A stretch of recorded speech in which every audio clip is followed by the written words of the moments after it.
Hey, what's up, everybody? Welcome to Takeover Live. Can you believe it? We're here another Wednesday night. We're so excited. It's going to be an amazing night. I hope you're ready. Just get ready. So I said, if you've been following us on social media, that we've got two big announcements this week. And so I hope you're ready. So why don't we do the first one now, and then we're going to do the second one at the end of the night. And so just stay with us. And so here, let's play the video of that first announcement.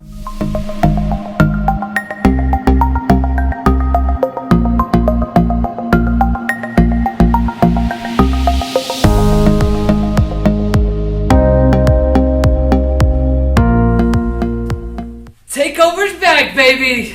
We're so excited we can now meet in person, but in all seriousness, we wanted to take a few minutes to talk about what that's actually going to look like. So, on May 13th will be our first Wednesday night back in person, and so there's a few things that we want to let you know to put you at ease about whatever's going on around here. And so, because we want you to feel comfortable sending your students, we want the students feeling comfortable coming. So let me go over a few things that we're going to be doing.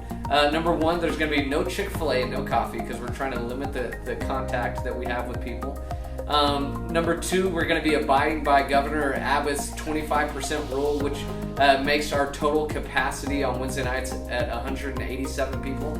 And so if we get close to that number, we will switch to two services, with one being junior high and one being high school, and they'll be at different times. But we won't do that until we get close to that number. Our seating will also be according to Texas guidelines of 6 feet apart. And so we'll have all of the seats already set up where it's not even possible for anyone to come and sit right next to each other. We will also be having the building deep cleaned 3 times a week and in between services. We'll be temperature checking our volunteers, and we'll be requiring our volunteers to wear masks. There will be no small groups, because putting somebody in a small group means they're going to be right next to each other, and so we want to just eliminate that aspect and take that temptation away. And so here's what we're asking for you to do. If you're sick, stay home. If you've been exposed to COVID-19 or you think you have, stay home. We're going to ask you to socially distance yourself while you're here. And if you're comfortable, wear a mask. And that's perfectly fine. And here, let me answer this for all you people at the end. For those who are uncomfortable coming, we totally understand. And so we're going to continue to live stream on Wednesday nights. And so if that's how you want to do it for a little while, continue to join us online. And when you feel comfortable, come join us back in person. All right? We can't wait to see you. All right, yes, we are coming back May 13th. Praise the Lord. Oh, man, we're so excited. And here, I want to emphasize a few things. We know, even though you can come back to church, there's still going to be some nerves and all that, where there's going to be a little bit of nervousness about all this. And so I want to put your mind at ease. We're going to do everything that we can to make sure that you are safe while you're here. And we want to make this the best possible environment for you. And then, two, if you're not comfortable coming right away, we totally understand, right? We totally understand if you're like, hey, I don't know yet, and you just want to stick with the stream for a little while. We totally understand. And so there's going to be no judgment here. We're just glad to be able to meet together. And as you get more comfortable, then come and join us. But, man, we're just excited that we get to meet back together. It'll be like a family reunion. I know I'm stoked. So let's get going with the rest of the night. So let's welcome up Ryan, our game maker. Hey Jeff, how's it going? What's going on, man? Doing good. Hey, can I tell you about this dream that I had last night? It was. Yeah. I know I usually like come with a dad joke and stuff, right? But this is like, I think it's really significant, especially for like what's going on right now, right? Okay. So I'm intrigued. the dream was it was that God sent you this Facebook message, right? Believable. And it had an attachment on it, and you opened it because it's from God, so it's safe. Yeah, of course. Right. Yeah. And so the attachment was like a video kind of me, right? And there's no sound though, right? Mm-hmm. And every like 3 seconds, it like loops back and just starts over and plays again, just keeps going, right? And I realized this morning what that meant. It meant that I am a gift from God to you. You get it? A gift from God. Okay, I see what you did there. There's no sound in the video. Yeah, I see what you did there. I gotta say, I look forward to these every week. I do. Highlights, it brightens my day. You're welcome. I'm not. That's all I'm doing tonight, right? Is just that. Just that. throwing out jokes left and That's what I right. thought. So yeah, that's what I thought. Okay. That's good. All right, Ryan, I'm gonna turn this over to you and All right. do whatever you do. Awesome. Thank you. So we're pumped to play this game tonight. These two guys have been bragging about how close they are as friends, how they finish each other's sandwiches. No, it's from Tangled. From Frozen, huh? Okay, finish each other's sentences. And so we decided to test them on that. And so we're going to play the Newlywed Game. This is the name of the game. It's going to be awesome. I want Dylan and Braden to hop in here, but I don't know where they ran off to. Are they? Hello, Ryan. Hello there. All right. Thanks for hopping in, guys. We didn't plan that. Nope. It was not That was choreographed. entirely impulse. I don't even know All what that right. word means. So do you guys know how to play this game? I haven't yeah. been married, so no. That's fair. That's fair. So it's pretty straightforward. I'm going to ask each of you. It's kind of an interview, right? So I'm asking each of you an interview question, but you're going to write down your answer, right? So let's say I ask you, Dylan. I'll ask you for like your favorite number, Okay. right? So let's do a practice, right? So write down your favorite number, but without cheating, Braden, you're going to guess what his favorite number is, and you're going to write that down. We'll find out what the right answer is. We'll find out if you're close, and if you got it, then you get a point. All right. And if you guys score a lot of points, then you are the bestest of friends. So That's correct. Yeah. show my So guess. so what was your guess, I guess Braden? 12. You guess number 12. Dylan, the answer 7 is my favorite 7. number. 7. Very wrong. But good thing that was just a practice just a round, practice right? round. Yeah. That was I wrong knew on it was purpose. 7. That's right. I'm giving y'all a taste. So this first question is going to be for Dylan. And we only have one marker. Yeah, That's the other awesome. one- Yes, That's sharing, awesome. Sharing. And so, the first question for Dylan is, who is your favorite artist? Oh. Okay, you like have to write down who. music Music artist. artist. Oh, Yeah, that's music hard. artist. You guys can make up the rules too. That's okay. I'm wearing the ref shirt. I mean, that's all right. Yeah. So, who's your favorite Doing music 7 right artist? here. Sorry, this is. You better not be writing down multiple things. What? It's long. It's whoever it is. The music artist. It's a whole paragraph. Is their name? It's a their whole tra- paragraph. Their track list. Yeah. of their Though whole every discography. song he also wrote that out. Yeah, that's right. That's right. My favorite Okay, at album. least tell me Favorite how many you artist. wrote Come down. on. We only have one one? marker, so we gotta be quick. Okay, You might get this. I listen to him a lot, and he tells me to turn it off. not necessarily. Okay. Oh, I don't need the marker. All right. 'Kay. So, Braden, who is Dylan's favorite artist? John Bellion. Oh. John Bellion. Okay. John Bellion or drivers there. Ooh, you wrote 2 of them. Okay, half a point. I'll give you guys half a point for that. You wrote 2 answers. Yeah, exactly. That's why I said Right. he wrote 2 different Okay. All right. ones. That's Country. on me. That's on me. That was Somebody, not the somebody who second. It's on sings me. country. The second one was not the one I was going to put. So All right. I'm glad I got that. So, mark over to Braden. You have it. Yes. Braden, what is your favorite ice cream flavor? Dude, what? Favorite ice cream flavor. If you don't know I've never this, gotten ice cream Dylan. with Braden. Ooh man. Exactly. Yeah, Yes, we we have. have. When? Oh, Gardner. Oh. Garner, that one time I stayed at your house. Hold on. and No, I accidentally got it. left I there. got it. You ate it because something I weird. forgot it. What's not? Oh. Wait. No, yeah, I know what you're talking about. Yeah. I'm not cheating, I swear. Cookie. No. Just using Morse code with the blinking of our eyes. I didn't look at you. Hang on.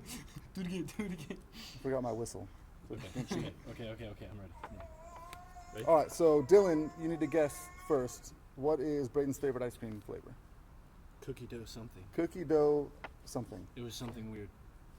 That it. What was it? Is that correct? That's kind of a yes. Chocolate chip cookie dough. Boom. All right, that counts. The That something counts. makes up All for right, it. 1.5 points. I know 1.5 what you're points. talking about. That's a whole different thing. I went with the basic one. All right, Dylan, what is your favorite hobby? I don't do like 2 things. Favorite hobby. Write it Well, down. which I'm one's your gonna need favorite? that marker soon. Braden's might get this one. Might. So I have a 50-50 chance. Yeah, there's only really 2 things that I do. But is that a hobby or is it a lifestyle? That's an excellent question. We can dive into another time. I'm gonna go with this one. Should I put both? Do I get bonus points? Ryan doesn't like when you put both. Yeah. Okay. For like 5 answers. Okay, who's guessing? Braden, you're guessing. What's Dylan's Lifting favorite? weights. Lifting weights. Oh, yeah. I got that from Leo. Okay. All right, Look at that. weightlifting. Weightlifting. Good job. Is Good it a job. You got lifestyle that or right. a hobby? It's a lifestyle. It's a lifestyle. 2.5 points. Pumping the iron. That's right. Okay. That's right. All right, Braden, what is your favorite snack? Dang, that's a tough one, actually. No, what it's not. Honey, I hate honey. You're right. I'm gonna go with. I got nothing for this one. Favorite snack. I've seen him eat a lot of things. He's a teenage boy. That is true. You know that honey has botulism in it? Yes, I learned that from your wife this morning, actually. That's right, me too. Yeah. Did you both learn that this one? No, I knew that. I know, because you can't give honey to To babies babies, that yeah. are less than 1 year old. I was told that this morning. Sir. So now I know not to give my children honey. That's right. That's right. You got it? Yep. All right, I'm Dylan. ready. What is Braden's favorite snack? Peanuts. Peanuts? He's Braden, do we have allergic to peanuts? peanuts. Oh. It seems like, It would be your favorite snack. Is it your favorite snack? What is it? What's your favorite snack? Sour Patch Sour Patch Kids. So close. snack. That's a candy. So close. So close. So You still wrong. answered peanuts. All right. So I gotta erase this. for Dylan, right? it for Yeah, you're right Dylan? first. Okay. If you could be an animal, which animal would you be? Got it. That's easy. That's easy. You better not get this wrong, babe. I know it. Do you? Do you want me to write out the whole thing? Actually, I was thinking about calling an audible, and it sounds like we probably should. After he's written his answer, you don't have to write it down, right? You just call it out. Because we have 1 marker, so. you In just all ways train. except physically a wolf. What? In all ways except physically a wolf? A bear. Oh, I I was chose a wrong. bear because you can eat a lot and So they're you scary. can with the wolf too. You see how big those things are? I could be fat and be a bear and no one would bother me. Except for other bears. Well, I just have to be bigger. Bigger bears, Bigger bears. Whatever. Move on. Livornia bears. I'd rather have I am a bigger Livornia bears. bear. Just move on to the next question. I was bad. All right. For Braden, you have the marker? All right. Yes. Who wins in a fight between a silverback gorilla and a grizzly bear? Oh, I'm gonna need the marker for this one. Can you Hurry wait up. so I can write Yep, down go the ahead. line? I got this. Okay. I can tell you why as well. Who wins in a fight between a silverback You gorilla? can tell me why they interesting. win And a or grizzly why bear. I think Think they of like the win. King Kong fight scenes, like opposable thumbs. Would help.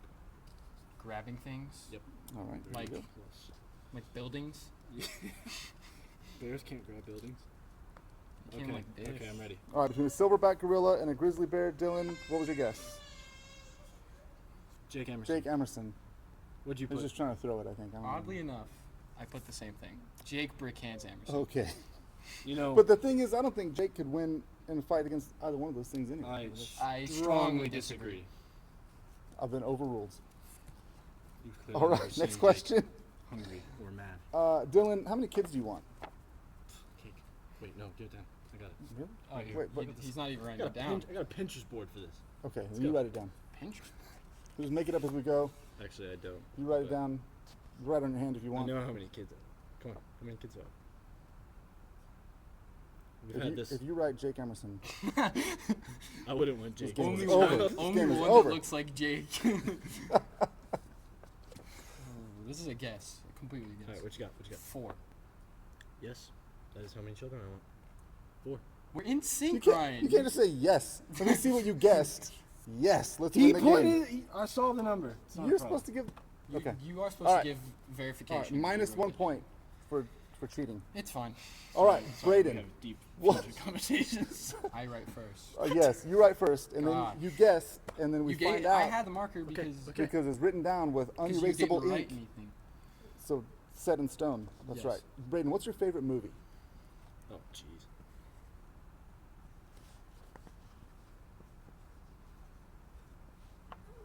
Favorite movie? I don't know this one. I know his favorite film director. And that would be Yeah, what's your guess? Starts with a T. someone with a T. Braden's favorite movie. Star wanna write it Wars. down? Well, any of the Star Wars. That's okay. You've already written it down. So he guesses Star Wars. I went with all of the Bible Man films. All right. The Bible Man even All right. have a movie? Yes. They probably don't even know Couldn't what be Bible further Man. from correct. Star Wars and so Bible Man live in the same universe. What are you talking last, about, Ryan? last question for these decidedly not friends. Oh, Oh, Dylan, yes. if you could be an animal, didn't we do this one? Yep. yeah. All right, Braden, if you could be an animal, what would you be? Give me something weird. I've talked about this before, and I don't remember what I said. I don't remember what you said either. I don't remember. There's something weird. Yeah. It was something fun. They're trying to help each other, but I'm not worried about it because they've gotten like 9 out of 10 of them wrong already. That is That not is true. not true. Not true whatsoever. We got the same thing for the silverback gorilla and grizzly bear Yeah, argument. what are the odds of that? Like, What are the odds we both get We Jake knew. Amerson? essentially the same thing as a grizzly bear or a gorilla. Really, both of them put together. To be honest. Braden, if you could be an animal, what would you be? All right, Dylan, what's your guess? A raccoon. I hate Raccoon. raccoons. Why? You know that. That's true. Gorilla. A gorilla. Even though Jake could beat me in a fight, have you seen gorillas? They're jacked. Do you guys want to know if I could be an animal, what animal I would be? What? Jake Emerson. Ooh. That's a whole nother animal right there. All right, listen, we need real friends to come and help us with these games. So send a note to Jeff, hit us up in chat right now, and let us know who you and your friend is, your bestest friend, because there's some great games that we want to play in the coming weeks, and we need actual friends to come and play these games He doesn't. and challenge each other. That's So I have to speak the truth. I have a ref shirt on. Very offensive. I got to call it like I see it. Half the time that doesn't happen. Ryan. that is facts as well. That's true, but listen, we've got to do our Here, jobs. Here. What- There Thanks. you go. All right. Can you see we're friends So- now? I can't. I can. What am I doing between you guys? You obviously are great friends. That's I'm right. sorry I didn't see that correctly before. Gosh. It's okay. What are we doing? We're going to worship now, right? Nope. Oh, Jeff. Nope. We're gonna go to Jeff. I'm gonna hop Before out. we do that, can I tell you a joke? Since you're the Who? joke guy, can I Who? tell you a good joke? Sure. Okay. Knock knock. Who's there? Nobody.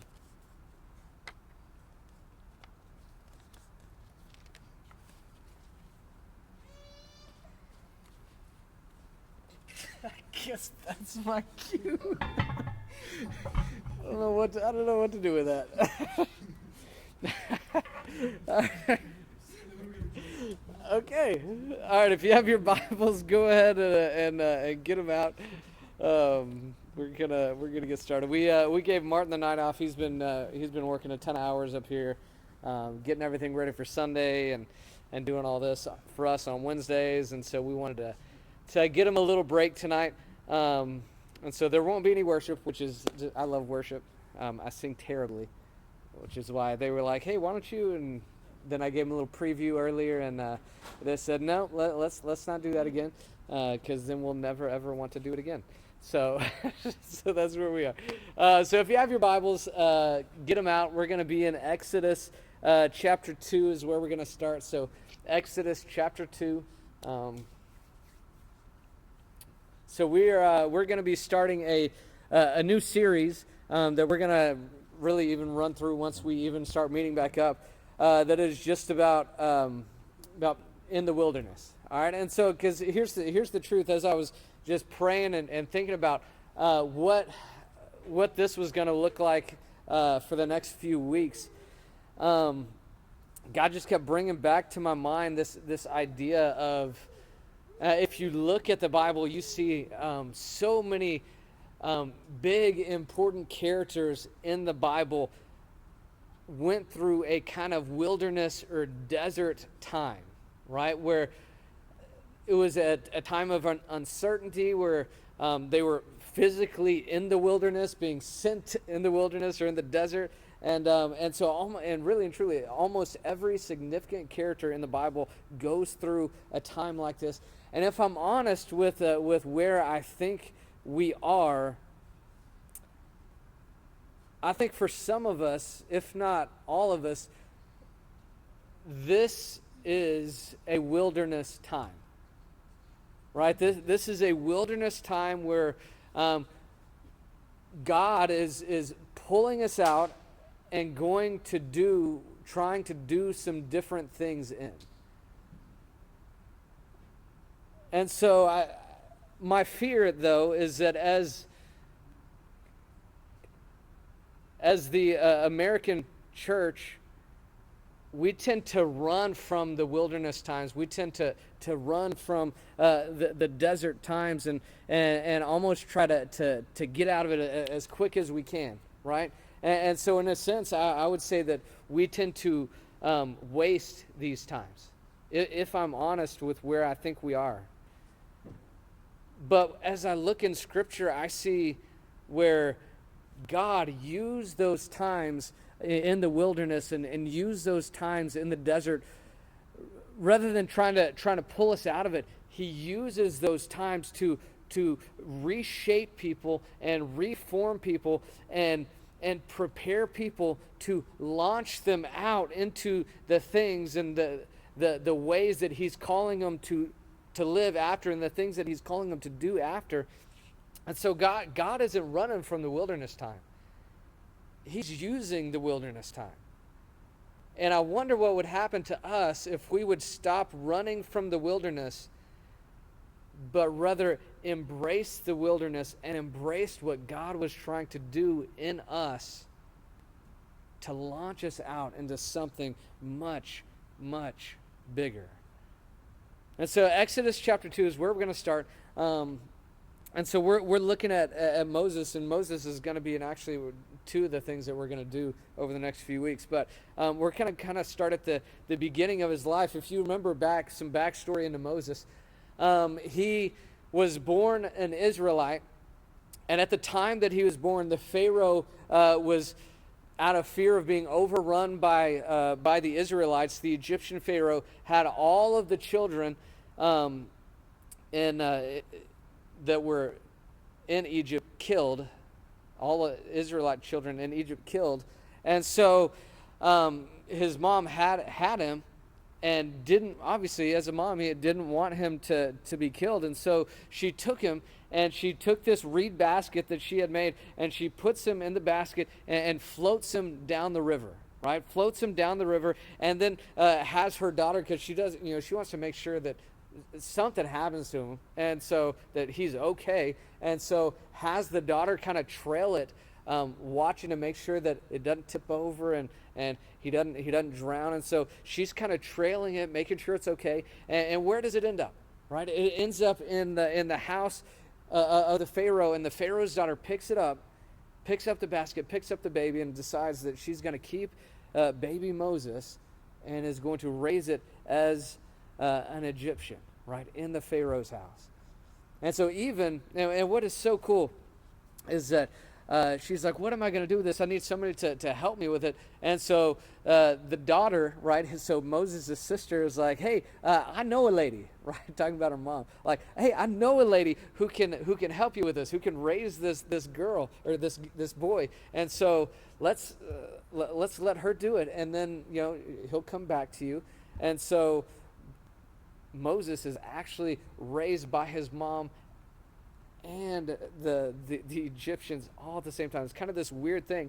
And so he's raised as an Egyptian, although he's an Israelite. And so here's the thing. When it comes to Moses during this time, it's like he's going, and you kind of see it in the words that we're going to read. He's going almost through like an identity crisis. Right? He's going through this identity crisis where he's trying to figure out really who he is, and there's let's be honest about what is actually going on. There's a major struggle in Moses' life about who he is, because on one hand he knows he's an Israelite, and we'll see it in the text as he looks out, he recognizes the Israelite slaves as his people, right? As his kinsmen. Like, he knows that, he understands that. But at the same time, he kind of wants to be this Egyptian. Why? Because he's a part of the Pharaoh's house, which means he lacks for nothing, right? He doesn't need anything. He gets all the food that he wants. He lives in this very nice, extravagant place. And so he gets whatever he wants, doesn't have to work, doesn't have to do anything. And so he's living this kind of cushy life, right? And so this is the life that he's in, but yet he knows that he really at the core is somebody else, is an Israelite, and really doesn't belong here. And so let's pick up in the text, Exodus 2, starting in verse 11. And it says this: One day when Moses had grown up, he went out to his people and looked on their burdens. And he saw an Egyptian beating a Hebrew, one of his people. He looked this way and that, and seeing no one, he struck down the Egyptian and hit him in the sand. And when he went out the next day, behold, 2 Hebrews were struggling together, and he said to the man in the wrong, Why do you strike your companion? And he answered, Who made you a prince and a judge over us? Do you mean to kill me as you killed the Egyptian?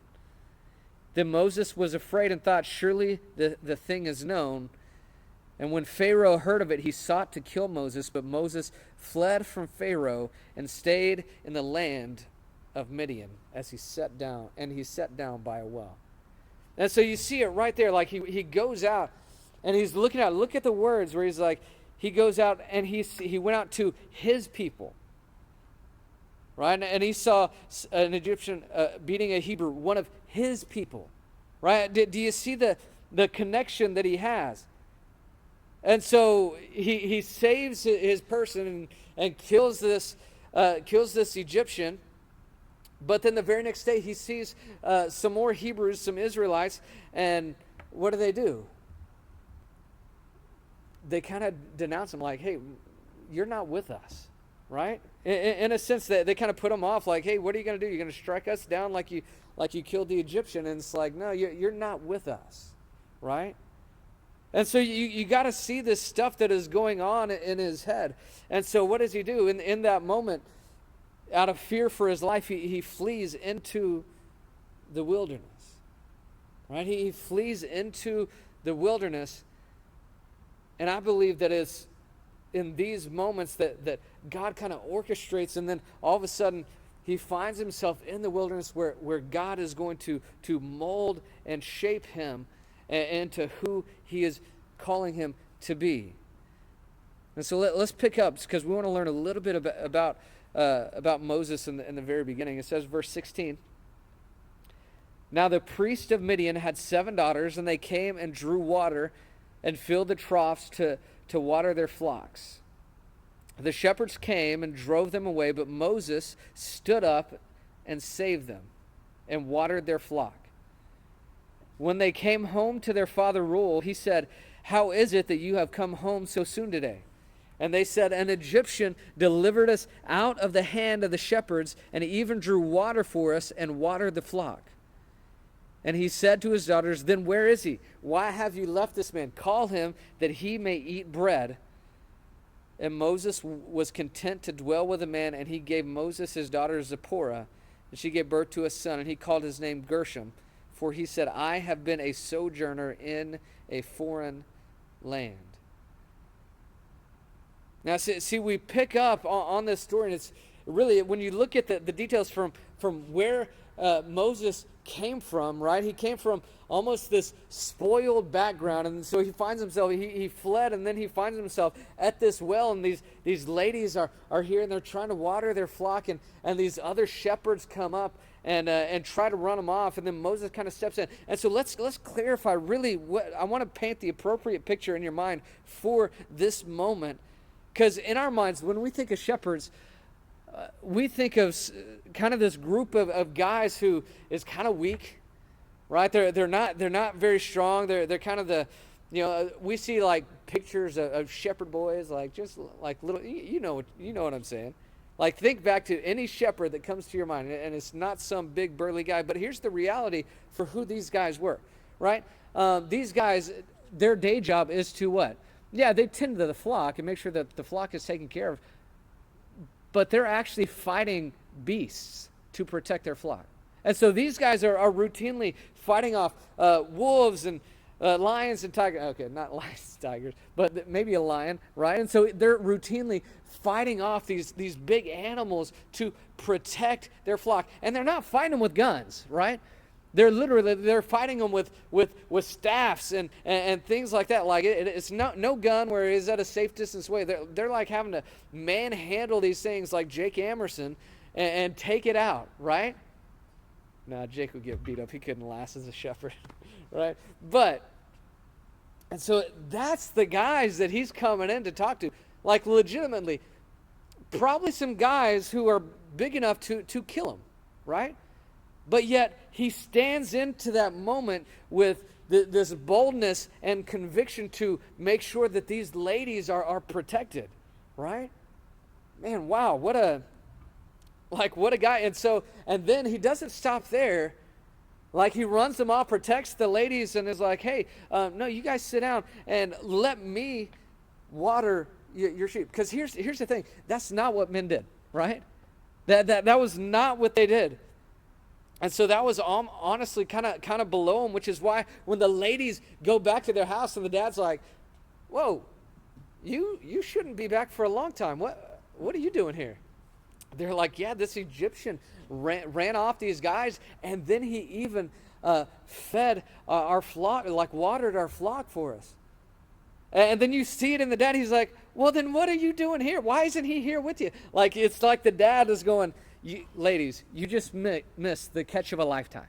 Like, this is the guy. If there was a guy that I wanted you to bring back home, this is the guy. And so they're like, and so he's like, what are you doing? Why isn't he? Go back and get him. And so they get up and go and go back and get him and bring him in. They're like, come back, we want to feed you. And then he likes it, and so the father's like, hey, I want you to marry and so he marries the daughter and has a family. Right? So he flees this one place where he had everything. And here's the thing about the Egyptians, especially those that were in the Pharaoh's house, the Pharaoh's court, where they almost saw themselves like a god. Right? That was like their status, right? Where they were right up there. And so he goes from having the life where he's seen almost like a god to he's fleeing to a well and is now part of a family that is shepherds. Right? It's like total opposite ends of the spectrum, isn't it? And see, we always, when we think of Moses, we're like, yeah, of course he left. Of course he walked out. He had to be for his people. But then I think about that, like, would I? and I want you to think about that same question. Like, we make it think like Moses leaving had to have been the easiest thing. But yet, when you actually think about what he was leaving, man, I don't know if many of us could have actually made that same thought. And I say that because I kind of look at how we live. We like the comfort. We like the comfort, right? We like the cushy life, don't we? And so for him to go, I want to go from the thing that everybody wants to be, and the place that in the family that everyone wants to be a part of Pharaoh's family, to the total opposite end of the spectrum. Right? Do you see the massive risk he took in showing that allegiance to that Hebrew? Right? It wasn't an easy thing. Like, it was a hard thing for him to give up. And then he comes in and so if we fast forward in this to chapter 3, we don't really know how long he's been with the family. We know he had a son, and we know he's been there a good amount of time. But then we kind of catch up in the story in chapter 3, and it says this in verse 1. Exodus 3, verse 1. Now Moses was keeping the flock of his father-in-law Jethro, the priest of Midian, and he led his flock to the west side of the wilderness and came to Horeb, the mountain of God. And the angel of the Lord appeared to him in a flame of fire out of the midst of a bush. And he looked, and behold, the bush was burning, yet it was not consumed. And Moses said, I will turn aside to see this great sight, why the bush is not burned up. Yeah, I mean, that kind of makes sense why you'd want to turn and see that. I get it, right? And so then he says this, verse 4, when the Lord saw that he turned aside to see, God called to him out of the bush, Moses, Moses. And Moses, like it's no big deal, he says, and he said, here I am. Right? That's what kind of cracks me up when I look at the story. Like, the bush is speaking, and he just kind of answers back like it's no big deal. I don't know what I would do, but I would probably need another set of pants, right? And so he doesn't freak out at all. He's just ready to go. And then it says, verse 5, then it says, then he said, do not come near. Take your sandals off your feet, for the place on which you are standing is holy ground. And then don't miss this. Don't miss this. And it says, and he said, this is God speaking, I am the God of your father, the God of Abraham, the God of Isaac, and the God of Jacob. And Moses hid his face, for he was afraid to look at God. Right? Did you catch the significance of what God, like, so let's backtrack and figure out where. So God pulled him out of the Pharaoh's house. Now he's in the wilderness. Literally, he's in the wilderness tending to flocks, and that's been his life. So God pulls him out into this wilderness time where he's doing what? And notice the very first words kind of say what God was trying to do in the wilderness. And here's the truth. What God was trying to do with him in the wilderness is, I think, the same thing that God is trying to do with you in the middle of yours. He said, I am the God of what? Your father. The God of Abraham, the God of Isaac, and the God of Jacob. He's going, no. Let me remind you, because the first thing that happens in the wilderness, if we're going to take advantage, is our true identity is found in the wilderness.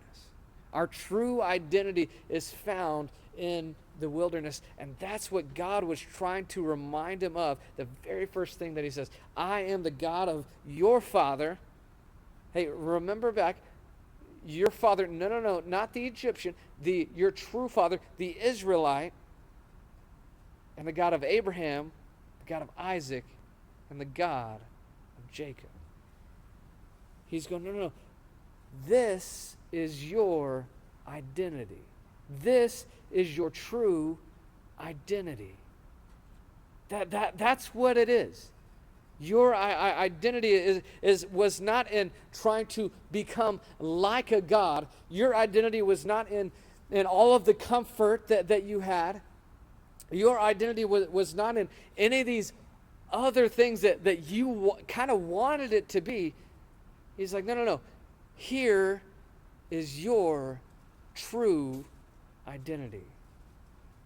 And that was as a child of God, one of his chosen people. And see, I wonder how many of us, that's kind of where we are. We've followed all of these and tried to project onto the world this false identity of kind of who we want to be and who we want people to see us as, while simultaneously ignoring our true identity and who God is calling us to be and who he wants us to be. And so we've been running from our true identity in a pursuit of something that is false, but yet I really believe that it's in the wilderness where God is going to bring out who we truly are, what our true identity is. Because here's the other truth. And we see it in this story with Moses. It took him getting everything taken away that he thought was significant, right? In order to realize that God was all he needed. Because in the wilderness, here's what we don't realize. We don't realize that God is all we need until literally He is all that we have. We don't realize that God is all we need until He is all we have. Right? We have all these God substitutes, right? That we try to bring in to fill these places in our life that only God can fill, but yet we're finding that, those aren't doing the trick. Right? Those things aren't doing what we thought they were going to do, but yet we're going to try to substitute all these things in to try to fill that void and make sure that we feel like we're okay. But in reality, and it's in the wilderness when everything is taken away, because think about your own life.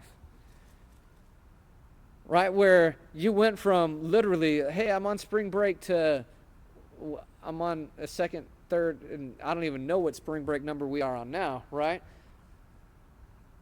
And so we went from like, oh, I got sports, and band, and I got all this stuff going on in my life to, what else can I watch on Netflix?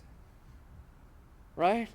I mean, that's kind of what happened, where it was like, man, my identity was in all of these other things, and so we're going, my identity was very caught up in sports, and then all of a sudden it just got completely cut out of your life, right? Abbott said, okay, you can play a sport, but there can only be 4 people on the court at one time. Like, what? What kind of sport? Golf? Okay, I don't know, right? And so he's like, no. And so he's literally, all of these things where our identity was placed have been cut out. And here's what I'm hoping, that we don't waste our wilderness just trying to find another substitute for that. Like, my fear is we're going to waste our wilderness on trying to just see what other thing we can sub in, when really and truly the very thing we need and the only thing we need has been right there all along. Because the truth is, God is all we need. Right? Well, we see that all, and it's not just some saint. Like, God truly is all that we need.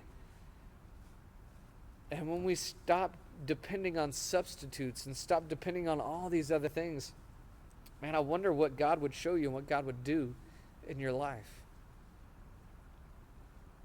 But then the next thing, if we continue on in that, let's pick back up in verse 9.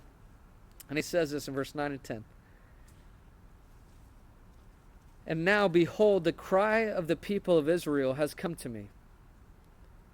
And I have also seen the oppression with which the Egyptians oppress them. Come, I will send you to Pharaoh, that you may bring my people, the children of Israel, out of Egypt. And so God comes in and he's speaking to Moses, and he's like, hey, here's who I am, and here's who you are. Here's what your true identity is. And now I want to pull you out of the wilderness. And here's what I want to use you for. Here's what I want to use you for. Here's what I want to do with your life. And here's what Moses had to do. He had to let go of his story, and he had to learn to let God write the story of his life. And I think that's exactly what God wants to do with you on the other side of your wilderness. Where really and truly what we have to do right now in the wilderness is we need to learn to let God write our story and to trust him with the results. We learn to let God write the story of our lives and trust him with the results. Because when we look into his word, we see what happens when we trust God with the results. Even when we look at his word, we see a lot of ugly examples, but we see examples nonetheless of people who were learning to trust God to write the story of their lives. And I wonder what he would do with you and your story on the other side of your wilderness when you learn what your true identity is, when you realize that he is all you need, and you learn to let him write your story and depend on him for the results. Because we know that he used Moses to bring out an entire nation from captivity. And I wonder what he would do with your story. So will you trust him, and will you let him? Let's pray. Dear Father God, I pray, God, that we will embrace our true identity in the wilderness. God, that you would help us to kind of let go of all the substitutes, let go of all the things that we've tried to build our identity on, and trust that our true identity, our identity that is found only in you, God, is really the only identity that we need. And so, Father, I pray that you will, God, help us not to waste this wilderness time. God, help us not to waste this wilderness moment when you want to use this wilderness moment to reshape and to reform our lives. And so, God, let us have the courage to do that. Let us have the courage to give up that control so that we can see you work and move in mighty ways. We pray that in your name. Amen. Amen. All right, so let's before we hop into the Zoom, we want to give you the second big announcement for the night, and so get ready. Do we have the video queued up, Chloe? All right, let's play that video.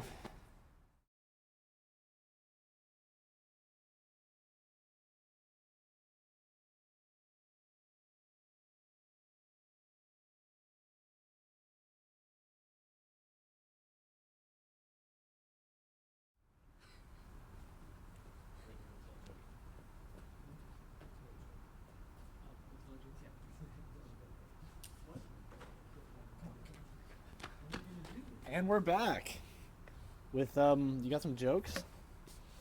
Not really. Do you have any?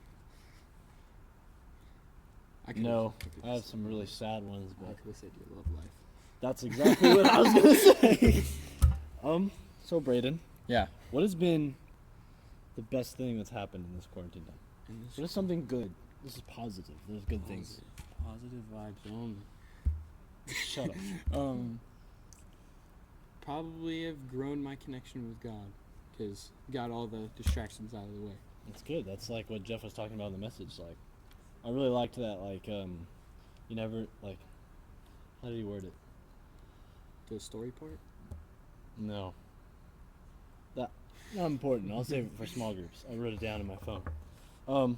That's good. That's What about you, Dylan? What has been one positive thing about your the most positive? Try to get me an answer. I mean, I will say. I don't. This is a tough one. I've been pretty bored. I don't remember what being bored was like until like from high school on.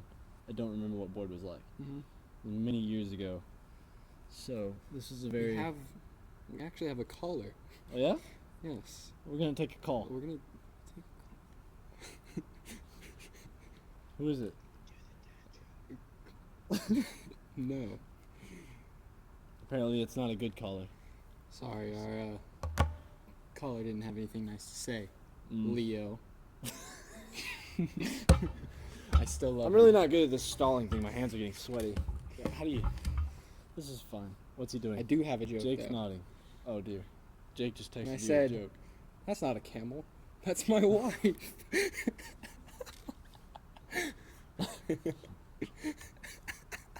I regret having you come here. Do the oh no, we're not See, gonna take any No, calls. Leo. No more calls. Leo. I don't want to make Braden cry on live television. So.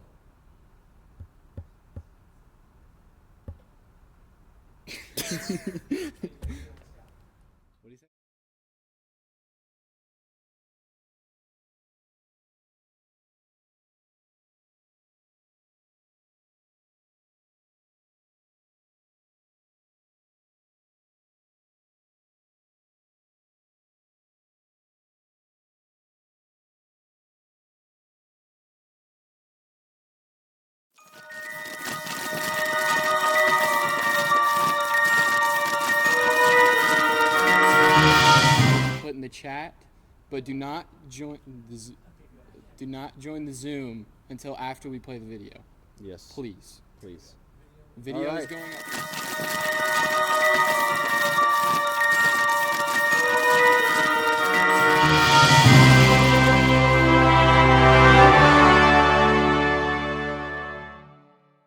I am Groot. Mm-hmm.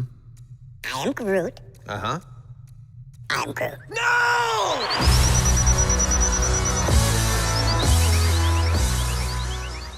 What are we gonna do for camp? Useless. What? What is that? Spider-Man? Oh, you can't do this.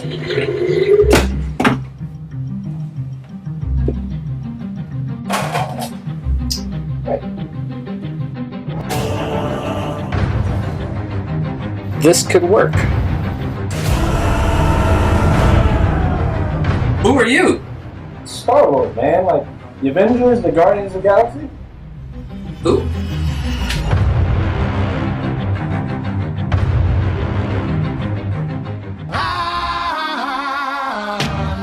Hooked on a feeling.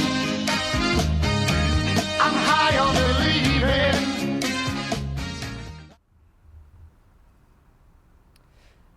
There we go. All right, there it is. Sorry for the delay. Wow, yeah. If you're like, what did I just see? I don't really know. And so here's let me break it down for you. So we have canceled camp, and I know that's a terrible thing because we love camp. We love camp. But we canceled camp for a couple of reasons. Number one, because so many people right now are going through the financial hardships with all the COVID going on, and so we wanted to make it right. Camp is so expensive, $280 per person. It's expensive, and so a lot of these families were not able to sign their kids up. And then the thought of going to camp where there's all these people coming in from all over Texas, or even some other parts of the country, into this one location, gave parents this uneasy feeling. And so what we wanted to do is provide a camp experience, because we didn't want you to miss out on it. And so what we've done is in July we're going to have Breathe Weekend Volume 2, Summer Edition, whatever you want to call it. And it's going to be really a merger of camp and Breathe Weekend, right? Where we're trying to get the best of both worlds. And we're going to have some more details where you can really understand what that is going to look like. But just trust me on this. It is going to be awesome, right? You're not going to want to miss it at all. And so it is going to be something that you're going to want to be at. And so we're gonna try to get that registration link up in the next day or two. And so get signed up. And so we want as many people there as possible, because it is going to be an amazing weekend. I'll give you one sneak peek of what the weekend is going to look like. We've got Lee McBride coming in, and he's going to be the speaker that week. And so if you remember Big Lee, he's an amazing guy. And so we're so excited for him to come in and join. And so yeah, it's going to be amazing. So I hope that you will sign up, and we'll give you more details to come. All right. All right. So don't forget, we are hopping on Zoom, so that we can continue to just hang out and talk and talk about what God is doing in your life, and really even what God is doing in your wilderness time. And so here's the thing. We don't have the Zoom details. Like, I accidentally deleted the thing so we could add it to the screen. Whoops, my bad. And so if you look in the chat on YouTube, you can find all the info to hop on Zoom. But here's the thing. It's been the same info every week. And so just hop on. And again, can't wait to be back here on May 13th. And it is going to be amazing to be able to worship back in person. Right? And so I hope you will come and join us. If you have any problems getting in the Zoom, post it in the YouTube chat, and we'll kind of guide you through it. And two, don't forget to put your real name. Somebody's passed me a note. All right. This is going on the bottom of the screen. The Zoom link info, I'll read it to you. So don't forget to put your name, your gender, and your grade, or if gender. I mean like G for girl or B for boy, and your grade. That way we know who you are and we'll let you in. Because if you don't have that, if you have like Jeffy 24, right, or something, I don't even know, something crazy, right, we're not going to let you in. And so put your name so that we know who you are and hop in. Here's the Zoom link. So the meeting ID is 501-912-2573. Is that it? Okay.